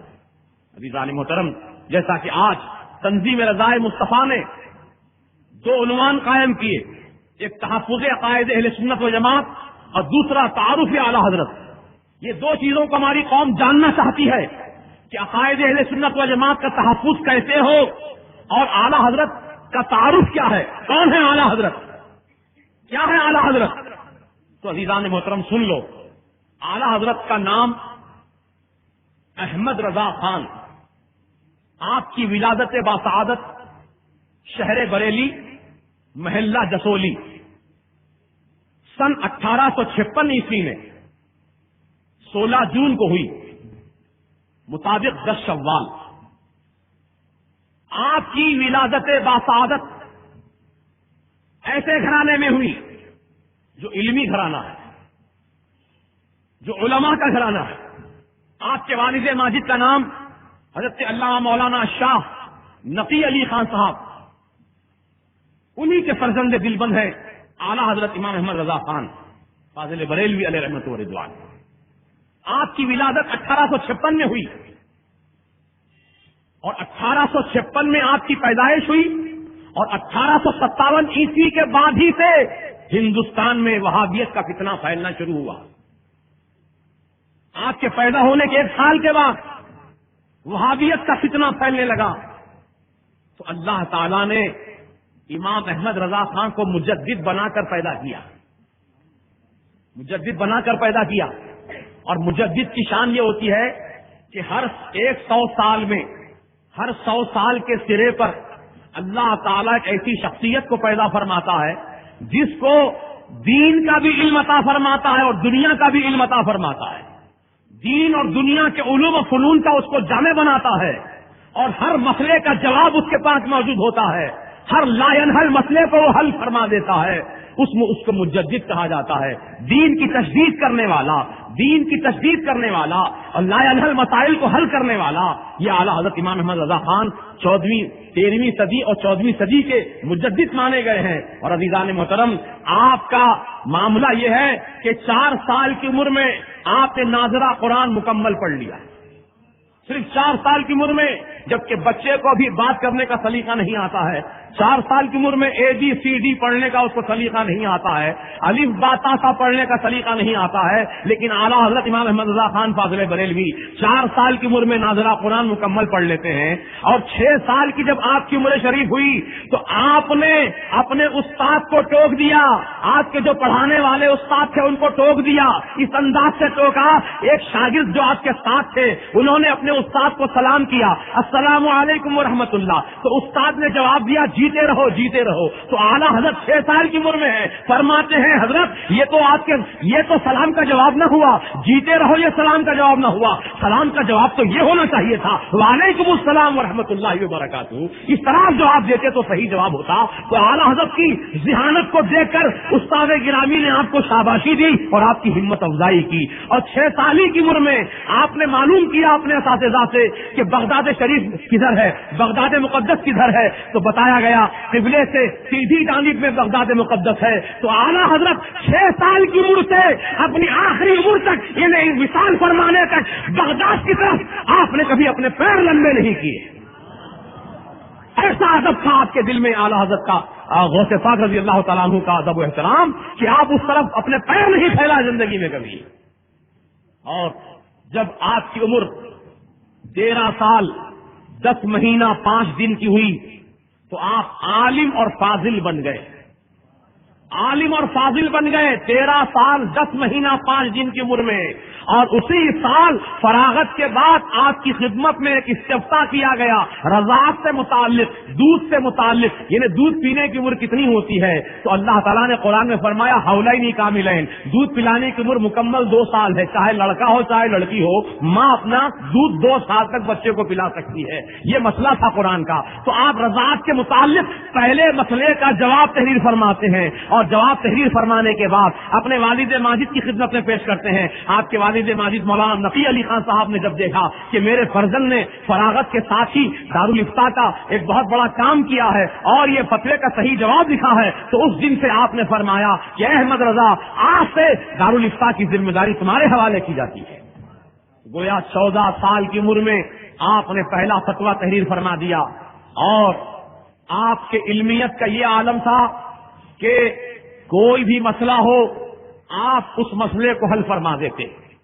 آپ نے 9 سال کی عمر میں علم غیب مصطفیٰ پر مکمل 2.5 گھنٹہ آپ نے تقریر فرمائی, اور میلاد پاک مصطفیٰ صلی اللہ تعالی علیہ وسلم کے موقع پر 6 گھنٹہ آپ نے مسلسل تقریر فرمائی 9 سال کی عمر میں. اللہ اکبر, آپ کی ذہانت کا یہ عالم تھا.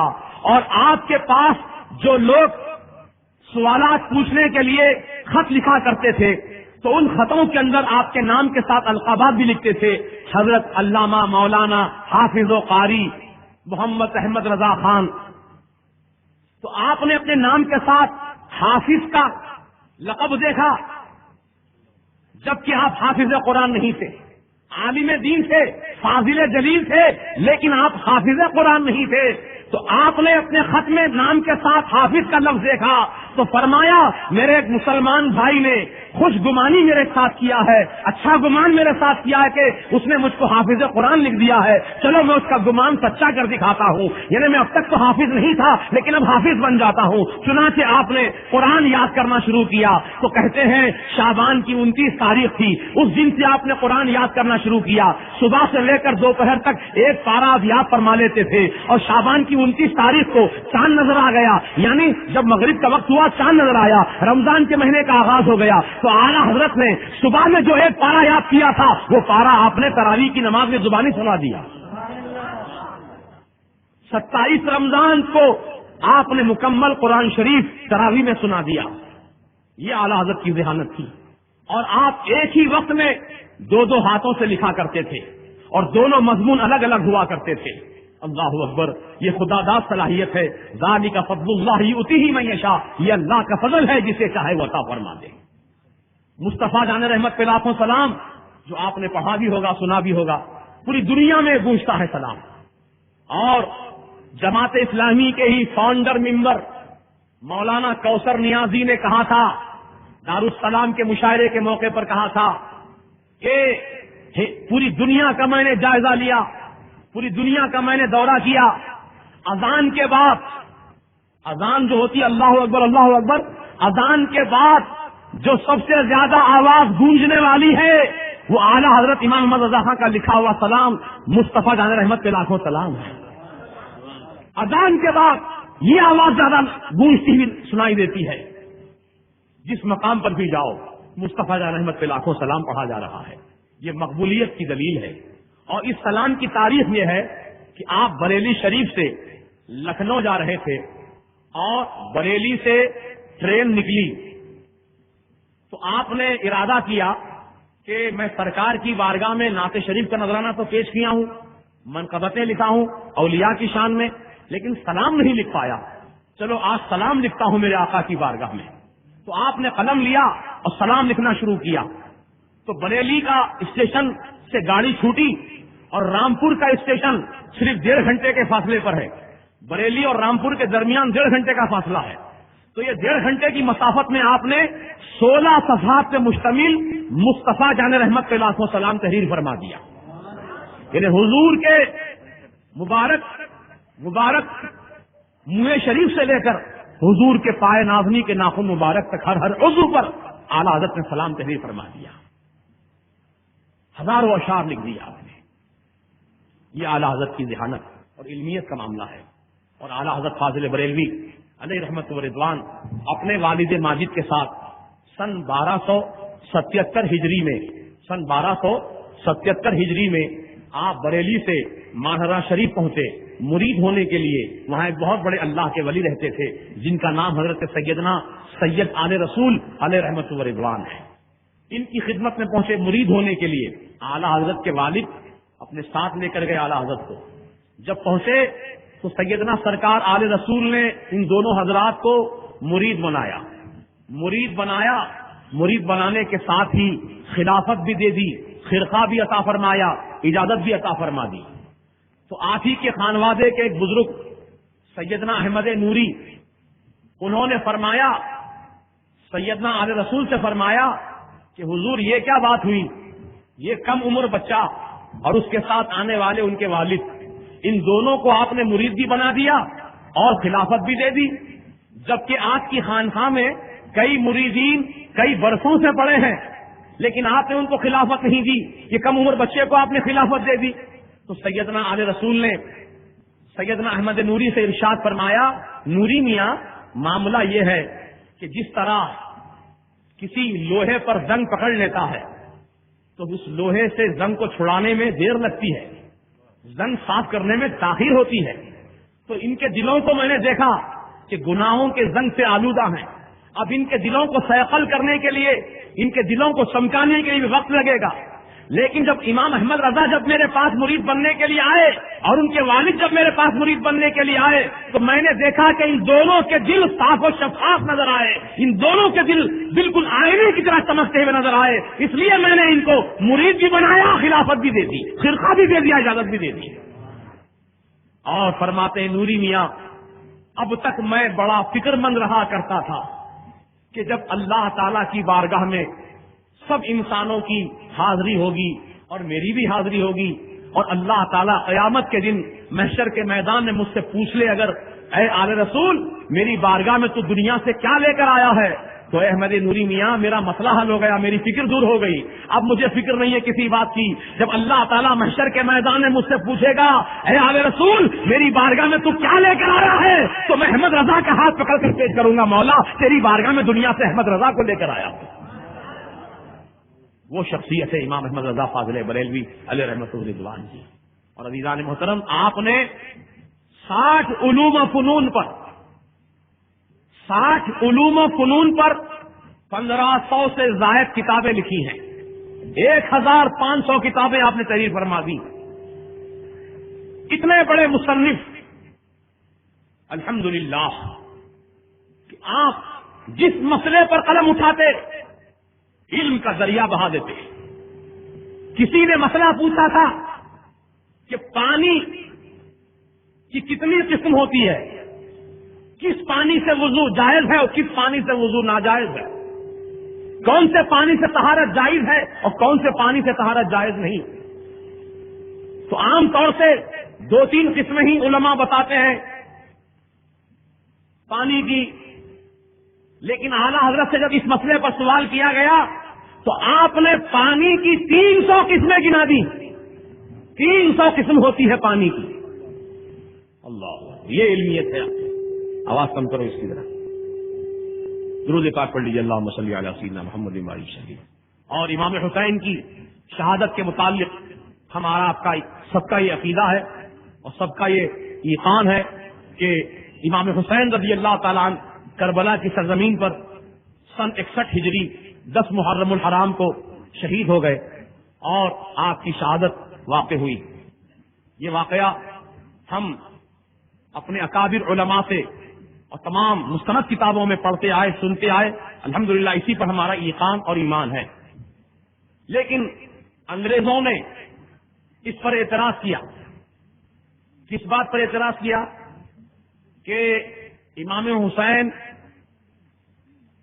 کربلا کی سرزمین پر محرم کی 10 تاریخ کو پہنچ ہی نہیں سکے، جب وہ وہاں پر پہنچ ہی نہیں سکے تو ان کی شہادت کیسے واقع ہوئی؟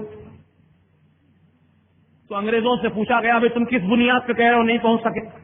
وہ کربلا میں گئی نہیں، اس تاریخ میں تھے نہیں، کس بنیاد پہ تم کہہ رہے ہو؟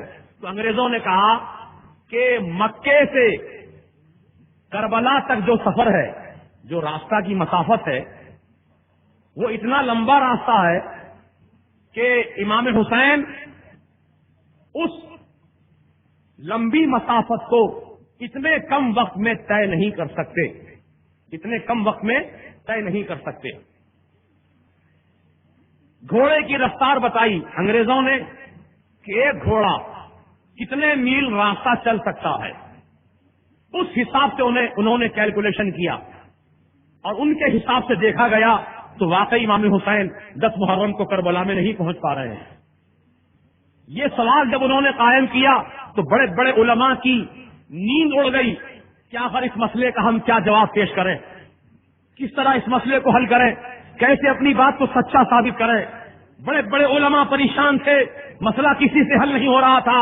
لیکن جب یہی مسئلہ اعلیٰ حضرت کے پاس پیش ہوا تو اعلیٰ حضرت نے چٹکی بجاتے ہی مسئلے کو حل فرما دیا. کہا کہ انگریز کیا جانے گھوڑوں کی کتنی قسمیں ہوتی ہیں, کون سا گھوڑا کتنی میل کتنی گھنٹے میں کتنی رفتار سے دوڑتا ہے, اور گھوڑوں کی اقسام آپ نے گنائی تو 500 قسم گنائی گھوڑوں کی, اور بتایا کہ کون سا گھوڑا ریتی میں چلنے والا ہو زیادہ رفتار میں ہوتا ہے, کون سا گھوڑا پتھریلی زمین پہ چلنے والا ہوتا ہے, کون سا گھوڑا اچھے صاف راستے پہ زیادہ چلنے والا ہوتا ہے. تو امام حسین کے پاس جو گھوڑا تھا وہ اعلیٰ درجے کی نسل کا گھوڑا تھا جس کا نام ذوالجناح ہے, اور اس گھوڑے کی رفتار ریتی میں اتنی میل ہوتی ہے فی گھنٹہ, پتھریلی زمین میں اتنی میل ہوتی ہے فی گھنٹہ. اس حساب سے اعلیٰ حضرت نے جب حساب جوڑا ہے تو امام حسین کربلا میں 10 تاریخ کو کیا بلکہ 2 محرم کو امام حسین کربلا میں نظر آتے ہیں. محرم کی 2 تاریخ کو امام حسین کربلا کی سرزمین پر پہنچتے ہیں, اور یہی حقیقت ہے. تو دوستوں اور بزرگوں, یہ مجدد کی شان ہوا کرتی ہے کہ جو عام علماء اور مفتیوں سے جو مسئلے حل نہ ہوں, مجدد ان مسائل کو حل فرماتا ہے. تو اعلیٰ حضرت فاضل بریلوی نے ان مسائل کا حل فرما کر ایمان اور اسلام کی ایسی آبیاری کی ہے کہ اب آنے والی دنیا اور صدیوں میں انشاءاللہ ایسے جو بھی مسائل اٹھیں گے اس کا جواب اعلیٰ حضرت نے ہم کو بطور کتاب کے ہم کو عطا فرما دیا ہے. اور 1500 کتابیں آپ نے لکھی ہیں, 1500 کتابیں تفسیر کے عنوان پر, حدیث کے عنوان پر, اصول حدیث کے عنوان پر, فقہ کے عنوان پر, اور تاریخ کے عنوان پر, سیر کے عنوان پر, اور علم جفر کے عنوان پر, علم نجوم کے عنوان پر, اور علم حیت کے عنوان پر, علم ریاضی کے عنوان پر, 60 علوم و فنون پر آپ نے 1500 کتابیں لکھ دی ہیں. آج ان کتابوں پر دنیا کی 60 یونیورسٹیز میں ریسرچ ہو رہا ہے. دنیا کی 60 یونیورسٹی میں اعلیٰ حضرت کی تعلیمات پر ریسرچ ہو رہا ہے. میں آپ سے معذرت چاہتا ہوں کہ جو وقت اجازت کا دیا گیا تھا پولیس پرمیشن کے حساب سے وہ وقت ختم ہو گیا, لیکن ابھی موضوع ہمارا شروع ہی ہوا ہے. کیونکہ 2 عنوان آپ نے رکھے, تحفظ عقائد اہل سنت اور تعارف اعلیٰ حضرت. تو ابھی دونوں عنوان بھی تشنا طلب, ابھی دونوں عنوان تشنا ہیں, اور دونوں عنوانوں پر سیر حاصل گفتگو نہ ہو سکی, لیکن وقت پورا ہو گیا. اب کیا کیا جائے, اب اس مسئلے کا حل کیسے ہو؟ اگر ہمارے ذمہ داران پولیس کے احباب اگر تھوڑا سا وقت ہمیں عنایت کر دیں تو ہم انشاءاللہ 10 منٹ کے اندر اندر ہماری بات ہم سمیٹ کر اپنا جلسہ ختم کر لیتے ہیں. 10 منٹ زیادہ نہیں, انشاءاللہ ہم صلاۃ والسلام کے لیے کھڑے ہو جائیں گے. تو اعلیٰ حضرت فاضل بریلوی علیہ رحمت و رضوان کے تعلق سے ایک آخری بات میں آپ سے عرض کر دوں. آپ کا سب سے اہم پہلو جو تھا, زندگی کا اہم پہلو اور آپ کی تعلیمات کا اہم پہلو, اس پہلو کو میں آپ کے سامنے بیان کر دیتا ہوں. اعلیٰ حضرت نے فرمایا کہ خدا سے اور خدا کے رسول سے محبت کرو. توجہ ادھر رکھیے, آپ بہت اہم چیز ہے. اپنی پوری تقریر کا خلاصہ نچوڑ پیش کر رہا ہوں آپ کے سامنے. اعلیٰ حضرت نے فرمایا اللہ سے اور اللہ کے رسول سے محبت کرو, محبت رکھو. اللہ اور اللہ کے رسول سے جہاں محبت کرنے کا آپ نے ہم کو سلیقہ اور طریقہ بتایا, وہیں آپ نے یہ بھی فرمایا, قرآن و حدیث کی روشنی میں فرمایا, الحب فی اللہ والبغض فی اللہ کے روشنی میں فرمایا کہ خدا کے دشمنوں سے اور خدا کے رسول کے دشمنوں سے دشمنی کرو. خدا اور رسول سے محبت ضروری, اور خدا اور رسول کے دشمنوں سے دشمنی بھی ضروری. اس کے بغیر محبت پوری نہیں ہوتی. الحب فی اللہ والبغض فی اللہ, اللہ کے لیے محبت, اللہ کے لیے دشمنی. تو اعلیٰ حضرت فاضل بریلوی علیہ رحمت و رضوان کا ایک واقعہ میں عرض کر دیتا ہوں کہ آپ کی خدمت میں ایک بدعقیدہ آدمی ملاقات کے لیے آیا, کسی کا سہارا لے کر آیا, کہا کہ میں فلاں شہر سے آ رہا ہوں, میں فلاں جماعت سے متعلق ہوں. تو جماعت معلوم ہے کہ بدعقیدہ جماعت ہے, تو اعلیٰ حضرت کے سامنے آ کر مولانا محمد رضا صاحب عرف ان کا ننھے میاں ہے، وہ فرمانے لگے حضور ایک شخص بہت دور دراز کا سفر کر کے آ رہا ہے، حیدرآباد دکن سے آ رہا ہے اور وہ رافضی ہے، آپ سے ملاقات کرنا چاہتا ہے۔ ابھی یہ گفتگو چلی رہی تھی کہ وہ شخص جو مہمان بن کر آیا تھا وہ وہاں پر پہنچ گیا۔ مولانا محمد میاں صاحب نے اس آنے والے سے کرسی پر بیٹھنے کے لیے کہا، وہ کرسی پر بیٹھ بھی گیا، لیکن اعلیٰ حضرت کا ایمان و عقیدہ دیکھو کہ آپ نے اس کی طرف توجہ نہیں کی، نہ اس سے کوئی بات چیت کی، نہ اس سے کوئی خیریت دریافت کی، نہ اس کی طرف آپ نے نظر کی، بلکہ وہ شخص بہت دیر بیٹھا رہا، اعلیٰ حضرت اس کی طرف دیکھ ہی نہیں رہے، اپنے دوسری طرف مصروف ہیں، آپ دوسرے گفتگو میں لگے ہوئے ہیں۔ تو وہ شخص سمجھ گیا کہ مجھ سے گفتگو نہیں کرنا چاہتے، میری طرف دیکھنا بھی نہیں چاہتے ہیں، وہ اٹھ کر چلا گیا۔ تو مولانا محمد میاں صاحب جو تھے انہوں نے اعلیٰ حضرت سے فرمایا کہ حضور یہ بھی کیا اخلاق ہوئے آپ کے، کم از کم اس آنے والے دور دراز کا سفر کر کے آیا، حیدرآباد دکن سے آیا، کہاں حیدرآباد کہاں بریلی، 3 دن کا راستہ طے کر کے آیا ہے اور آپ سے ملاقات کرنا چاہتا تھا، کم از کم کچھ توجہ ہی اس کی طرف کر لیتے تو آپ کا کیا بگڑتا۔ تو میرے اعلیٰ حضرت کو جلال آ گیا، فرمایا ننھے میاں سنو، ہمارے اکابر پیشوا نے ہم کو ایسے ہی اخلاق کی تعلیم دی ہے، ہمارے اکابر نے، ہمارے پیشوا نے ہم کو ایسے ہی اخلاق سکھائے ہیں۔ کیا تم کو نہیں معلوم سیدنا عمر فاروق رضی اللہ تعالیٰ عنہ کا دور خلافت ہے، آپ مسجد نبوی شریف سے نماز پڑھ کے اپنے گھر واپس جا رہے ہیں کہ راستے میں ایک اجنبی مسافر ملا، کھانے کا سوال کیا، آپ نے فرمایا چلو میرے ساتھ گھر، آپ کے گھر پہنچا، خادم کو حکم دیا دسترخوان بچھاؤ، دسترخوان بچھایا، کھانا لگا دیا گیا۔ وہ مسافر آدمی کھانا کھاتے کھاتے کچھ وہ بدعقیدگی کی بات کر گیا، بد مذہبیت کی بات کر گیا، سیدنا عمر فاروق رضی اللہ عنہ کو جلال آ گیا، آپ نے خادم سے فرمایا فوراً کھانا اس کے سامنے سے اٹھا لو، اس کا کان کاٹ کے گھر کے باہر کر دو۔ اللہ اکبر۔ تو اعلیٰ حضرت نے واقعہ بیان کر کے فرمایا ہمارے اکابر پیشوا نے ہم کو ایسے ہی اخلاق سکھائے ہیں، جو بد مذہب ہوگا، جو بد عقیدہ ہوگا، ہم اس کو ایسا ہی کریں گے۔ ہمارے آقا نے بھی ایسا ہی کیا تھا کہ مسجد نبوی شریف کے اندر سے منافقین کا نام لے کر میرے آقا نے باہر نکالا تھا، ہم بھی منافقین سے ایسے ہی جو ہے دوری اختیار کریں گے، ان سے بے تعلقی کا اظہار کریں گے۔ یہ محبت کی دلیل ہے، یہ محبت کا ثبوت ہے۔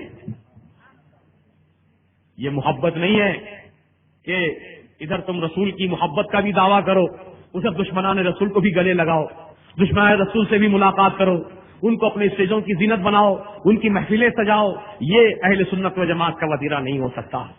یہ بات میں اس لیے کہہ رہا ہوں کیونکہ نام نہاد مفتیوں نے جب گستاخان رسول کی تکفیر کا انکار کر دیا، کہا کہ ہم ان کی تکفیر نہیں کرتے ہیں، تو گویا من شک فی کفرہ و عذابہ فقد کفر، گستاخ رسول کے کفر میں اور اس کی عذاب میں جو شک کرے گا وہ شک کرنے والا بھی کافر ہو جائے گا۔ تو اب غور کرو مسلمانوں، جنہوں نے ان کو کافر ماننے سے پسو پیش کیا ہے اور ان کے انکار کیا ہے، اب ایسے لوگوں سے ہمارا کیا رشتہ ناتا ہو سکتا ہے، ایسے لوگوں سے ہمارا کیا تعلق ہو سکتا ہے؟ لہذا ہم اپنے عقیدے اور ایمان کی حفاظت کریں۔ اور آج کل ایک نئی بات چھیڑی جا رہی ہے، یہ مسلک اعلیٰ حضرت کیا چیز ہے، یہ مسلک کہاں سے آیا؟ مسلک تو امام اعظم ابو حنیفہ کا ہے، مسلک تو سیدنا امام شافعی کا ہے، مسلک امام احمد بن حنبل کا ہے، مسلک سیدنا امام مالک کا ہے، یہ مسلک اعلیٰ حضرت کیا چیز ہے؟ تو عزیزان محترم، مسلک اعلیٰ حضرت در حقیقت مسلک امام اعظم ابو حنیفہ ہی ہے۔ امام اعظم ابو حنیفہ کا جو مسلک ہے وہی مسلک اعلیٰ حضرت کا ہے۔ اب چونکہ دیوبندی، وہابی، تبلیغی بھی اپنے آپ کو حنفی سنی مسلمان کہتے ہیں دھوکہ دینے کے لیے، تو اب کھرے اور کھوٹے میں فرق ظاہر کرنے کے لیے ضروری تھا کہ کوئی ایسا نشان لگایا جائے، ایسا ٹریڈ مارک لگایا جائے جس کی وجہ سے کھرا اور کھوٹا الگ پہچانا جائے۔ جیسا کہ مارکیٹ میں جب کوئی مال زیادہ بکتا ہے تو فوراً اس مال کا ڈپلیکیٹ بھی مارکیٹ میں آ جاتا ہے۔ تو اب ڈپلیکیٹ مال کو اور اصلی مال کو پہچاننے کے لیے کمپنی والا اپنا خصوصی ٹریڈ مارک لگاتا ہے اور اس کا اعلان کرتا ہے لوگوں نقالوں سے بچو، ڈپلیکیٹ مال سے بچو، ہمارے اصلی مال کی پہچان یہ ہے کہ اس پر ایسی مہر لگی ہوگی، اس پہ ایسا مونوگرام بنا ہوا ہوگا، ایسا نشان لگا ہوا ہوگا، سمجھ لینا یہ اصلی مال ہے، اور جس پہ ایسا نشان نہیں ہوگا سمجھ لینا وہ چھوٹا مال ہے۔ تو عزیزو، آج کے دور میں جو وہابی بھی اپنے آپ کو سنی کہہ رہے ہیں اور سنی کسی بھی حقیقت میں اپنے آپ کو سنی کہہ رہے ہیں تو اصلی سنی میں اور نقلی سنی میں فرق قائم کرنے کے لیے مسلک اعلیٰ حضرت کا مونوگرام لگانا پڑا، چھپا لگانا پڑا، تاکہ اصلی اور نقلی میں پہچان ہو جائے، کھڑے کھوٹے میں تمیز ہو جائے. کیونکہ اعلیٰ حضرت کا جو چاہنے والا ہوتا ہے، اعلیٰ حضرت کی تعلیمات کو جب ماننے والا ہوتا ہے، وہ نبی کی شان میں گستاخی نہیں کر سکتا، وہ اہل نبی کی شان میں گستاخی نہیں کر سکتا، وہ رسول پاک علیہ السلام سے محبت کرتا ہے، عشق کرتا ہے. کیسا عشق کرتا ہے؟ میرے اعلیٰ حضرت کی تعلیمات دیکھو. میرے اعلیٰ حضرت کی خدمت میں جب کوئی حاجی صاحب آتے ملاقات کے لیے تو میرے اعلیٰ حضرت پوچھتے، بتاؤ حاجی صاحب مدینہ شریف گئے کہ نہیں گئے، سرکار کی بارگاہ میں حاضری دی کہ نہیں دی؟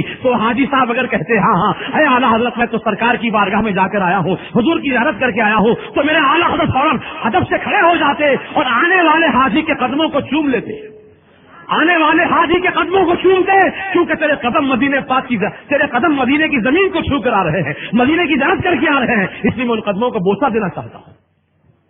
یہ ہے اعلیٰ حضرت کا عشق. آپ نے رسول کے عاشقوں سے محبت کی ہے اور رسول کے غداروں سے آپ نے بغاوت کا اعلان کیا ہے.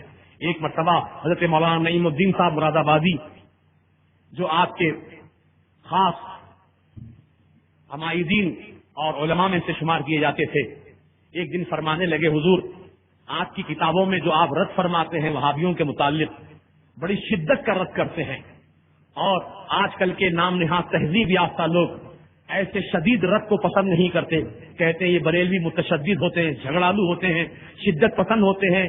آپ ذرا اپنے انداز تحریر میں تھوڑی سی نرمی لائیں تو حضور بہت سے نوجوان طبقے میں اصلاح ہو جائے گی، ان کی سدھار ہو جائے گی. تو اعلیٰ حضرت کے سامنے جب اس طرح کا مشورہ پیش کرنے لگے کہ آپ ذرا رد ان کا شدت میں رد والی شدت میں کمی کیجئے، تو اعلیٰ حضرت کی آنکھوں میں آنسو آ گئے اور فرمانے لگے، مولانا نعیم الدین صاحب آپ کہتے ہیں کہ میں رد نہ کروں اور رد بھی کروں تو ہلکے انداز میں کروں، یہ نہیں ہو سکے گا، یہ مجھ سے نہیں ہو سکے گا. اگر تم میرے دل کی بات پوچھنا چاہتے ہو تو یہ ہے کہ اگر احمد رضا کے ہاتھ میں میرا مولا اگر تلوار دیتا، تلوار، تو احمد رضا کی تلوار ہوتی اور گستاخ رسول کی گردن ہوتی. لیکن اللہ نے تلوار میرے اختیار میں نہیں دیا ہے، قلم دیا ہے، قلم. میں قلم سے جہاد کرتا ہوں، میں قلم سے ان کا رد کرتا ہوں، اور رد اس لیے کرتا ہوں کہ سنو، جب یہ میرا رد دیکھیں گے تو مجھ پر گالیاں بکیں گے، مجھ کو برا کہیں گے، اور میری تمنا یہی ہے یہ مجھ کو گالی دیں لیکن میرے رسول کو گالی نہ دیں، مجھ کو برا کہیں لیکن میرے آقا کو برا نہ کہیں. جتنی دیر مجھ کو گالی دینے میں لگائیں گے کم از کم اتنی دیر سے میرے آقا کی شان میں توہین نہیں کریں گے. یہی احمد رضا کی تمنا ہے. اللہ اکبر. یہ ہے عشق رسول آپ کا، یہ ہے محبت رسول کے تقاضے. اے ایمان والو، تو رسول پاک کے چاہنے والوں سے آپ محبت کیجئے، رسول کے عاشقوں سے آپ عقیدت رکھیے، اور رسول پاک سے جو غداری کرنے والے، بغاوت کرنے والے، دشمنی کرنے والے، رسول کو ان پڑھ کہنے والے، رسول کو چرواہا کہنے والے، ان سے دوری اختیار کیجئے. چاہے وہ پیسے دے کے قریب بلائے مت جائیے، چاہے وہ سلائی مشین دے کر قریب بلائے مت جائیے، چاہے انسٹیٹیوٹ میں آپ کو فری تعلیم کے بہانے بلائے مت جائیے. اپنے ایمان کی حفاظت کیجئے، جو آخری دور چل رہا ہے. یہ قیامت قریب آنے والی ہے، قیامت قریب آ چکی ہے. سرکار نے 1400 سال پہلے اپنی دو انگلیوں کو اس طرح ملا کر فرمایا تھا کہ قیامت اور مجھ میں اتنا ہی فاصلہ رہ گیا ہے. یہ دو انگلیوں میں جتنا فاصلہ ہے اتنا ہی فاصلہ مجھ میں اور قیامت میں رہ گیا ہے. اللہ اکبر. 1400 سال پہلے آقا نے ایسا فرمایا تھا، تو اب بتائیے اب 1400 سال کے بعد کتنا زمانہ اور قریب آ گیا ہوگا قیامت کا. اس لیے میں چاہتا ہوں مسلمانوں، اپنے ایمان اور عقیدے کی حفاظت کے لیے مسلک اعلیٰ حضرت پہ آپ سختی سے قائم ہو جائیے. اور مسلک اعلیٰ حضرت جو آج پیش کیا گیا یہ تو بالکل نامکمل طریقے سے وقت کے تنگی کے لحاظ سے مختصر باتیں پیش کی گئی. انشاءاللہ آنے والے ہمارے جو تنظیم رضا کے اجتماعات ہوں گے مسجد اللہ میں، اللہ مسجد میں جو مرکز ہے تنظیم رضا مصطفیٰ کا، انشاءاللہ وہاں پر علماء کرام بھی وقتاً فوقتاً آتے رہیں گے اجتماعات میں ہر اتوار کو، اور وہاں پر انشاءاللہ مفصل طریقے سے اعلیٰ حضرت کی تعلیمات اور مسلک آپ کے سامنے بیان کیا جائے گا. اور انشاءاللہ زندگی سلامت رہے تو پھر کسی موقع سے آپ کی بارگاہ میں آنے کی میں سعادت حاصل کروں گا. حضرت علامہ مولانا سید معیز الدین اشرفی صاحب جنہوں نے اپنا وقت بھی مجھے عنایت کیا، اللہ تعالیٰ ان کو جزائے خیر عطا فرمائے، اور ان کے علمی فیوز و برکات سے اللہ تعالیٰ عوام الناس کو اور زیادہ سے زیادہ مستفید اور مستنیر ہونے کی توفیق رفیق عطا فرمائے. حضرات گرامی، اب کھڑے ہو جائیے، سرکار کی بارگاہ میں صلاۃ و سلام پیش